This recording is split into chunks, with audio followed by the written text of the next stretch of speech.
സർക്കാരിന് കടുത്ത ഭാഷയിൽ ഡിജിപി ജേക്കബ് തോമസ് മറുപടി നൽകി. ചീഫ് സെക്രട്ടറിക്കാണ് ജേക്കബ് തോമസ് മറുപടി നൽകിയത്. നിയമവിരുദ്ധമായി താൻ ഒന്നും ചെയ്തിട്ടില്ലെന്നും വകുപ്പ് മേധാവി എന്ന നിലയിൽ വാർത്താസമ്മേളനം നടത്തിയതിൽ തെറ്റില്ലെന്നും ജേക്കബ് തോമസ്. അഖിലേന്ത്യാ സർവീസ് റൂൾ തന്നെ ഓർമ്മപ്പെടുത്തിയ ഡിജിപി സെൻകുമാറിന് അതിലെ വകുപ്പുകൾ ചൂണ്ടിക്കാട്ടി ജേക്കബ് തോമസിന്റെ ഒളിയമ്പ്.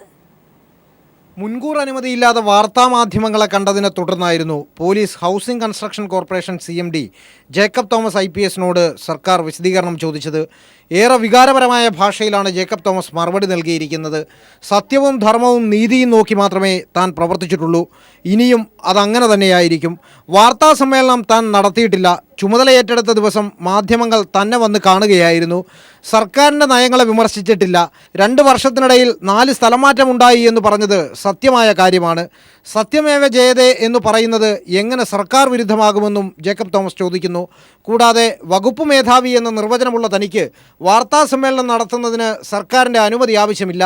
സർക്കാരിൻ്റെ മുൻകൂർ അനുമതിയില്ലാതെ വാർത്താ സമ്മേളനം നടത്താൻ അധികാരമുള്ള ഉദ്യോഗസ്ഥരുടെ പട്ടികയിൽ DGPയായ താനുമുണ്ട്. DGP TP സെൻകുമാറിനെതിരെയും മറുപടിയിൽ പരാമർശമുള്ളതായി സൂചനയുണ്ട്.